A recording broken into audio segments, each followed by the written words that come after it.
안녕하세요. 일본 사건 여행의 민짱입니다. 오늘은 일본의 사회 문제의 하나이기도 한 파파카츠와 관련된 살인사건을 다뤄보려고 해요. 그럼 시작해볼까요? 2019년 1월 21일 이바라기현 가미스시에 사는 한 주민이 밭에서 핑크색 코트를 발견하게 돼요. 이 주민은 거의 새 것 같은데 누군가 잃어버렸나 보네? 하고 습득 눌러서 인근 경찰서에 갖다 주는데요. 그리고 이 주민은 그날 저녁 뉴스를 보게 돼요. 도쿄에 거주하는 여대생 키쿠치 나츠미가 지난해 11월 말 이바라기현 가미스시에서 실종된 후 아직도 행방을 알 수 없다는 내용이었죠. 그러고 보니 자신이 낮에 주운 그 핑크색 코트는 나츠미라는 여대생이 실종된 장소 근처에서 주운 거라서 뭔가 느낌이 쎄했다고 해요.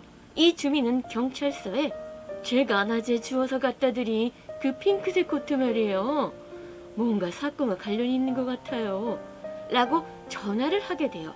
경찰이 확인해 보니 실종 신고가 되어 있는 키쿠치 나츠미의 핸드폰 GPS가 꺼진 장소와 핑크색 코트의 발견 장소가 아주 가까웠고요. 나츠미가 실종 전까지 마지막까지 핸드폰으로 연락을 주고받았던 남성도 특정되었죠. 바로 인근에 사는 히로세 코이치, 당시 35세로 건설 현장 인부로 일하고 있었어요. 그리고 경찰은 1월 30일 밤 가미스시 밭을 수색하는데요. 땅을 파자 그 속에 묻혀있던 시신을 발견하게 돼요. 그건 바로 실종되었던 키쿠치 나츠미였어요. 부검 결과 사인은 경부압박 질식사로 밝혀져요. 경찰은 오전 6시쯤 히로세 코이치를 그의 집에서 체포하게 돼요. 나츠미는 도쿄에 사는 여대생이고 히로세는 도쿄에서 2시간 반 넘게 걸리는 이바라기현에 사는 건설 현장 인부예요. 아무리 봐도 두 사람의 접점을 찾기가 어려운데요.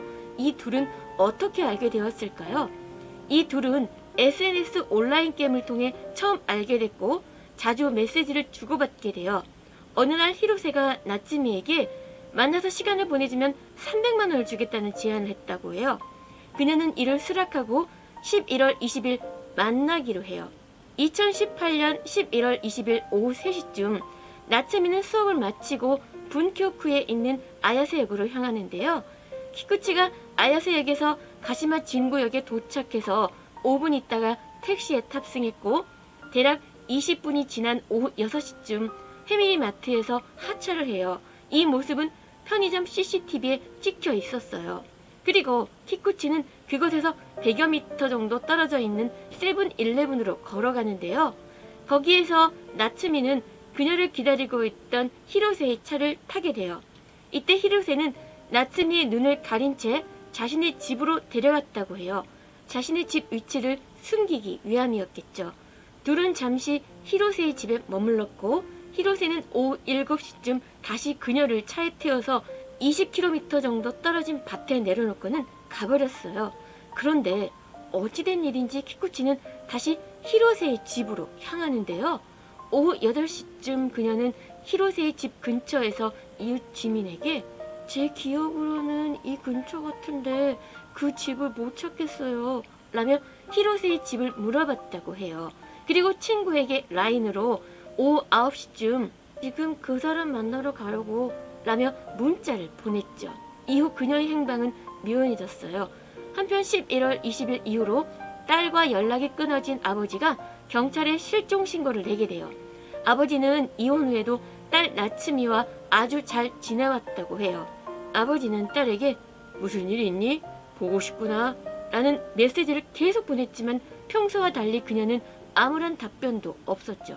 일본어 파파와 카츠, 활동이란 뜻의 합성어인데요. 나이 어린 여성이 중년의 남성을 파파로 부르면서 데이트 혹은 성매매를 하면서 돈을 버는 것을 말해요. 이들은 주로 SNS를 통해 만나고 일본의 큰 사회 문제가 되고 있죠. 첫 번째, 나츠미가 편도로 2시간 반이나 걸리는 낯선 장소에 간 점. 두 번째, 편도 교통비만 딸랑 챙겨간 점. 범인 히로세한테 돈을 받을 줄 알고 편도 요금 외에는 전혀 돈을 준비하지 않은 것으로 보여요. 세 번째, 처음에 히로세가 그녀를 밭에 내려놓고 간 후 다시 물어물어 히로세의 집을 찾아간 점. 당초에 약속했던 300만 원을 달라고 따지러 간 것으로 추정돼요.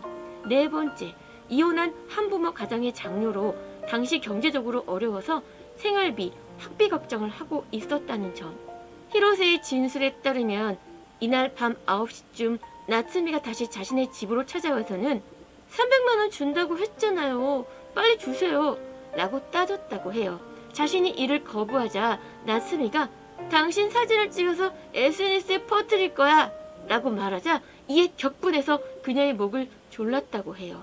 나츠미가 사망하자 히로세는 그녀를 차에 싣고 가서 인근 밭에 파묻었다고 자백했어요. 히로세는 토치기현의 가난한 집에서 장남으로 태어나는데요. 위로는 누나, 밑으로는 여동생을 두고 있었어요. 아버지는 히로세가 어릴 때 돌아가셨고 어머니의 외벌이로 가정 형편은 점점 더 쪼그라들게 돼요.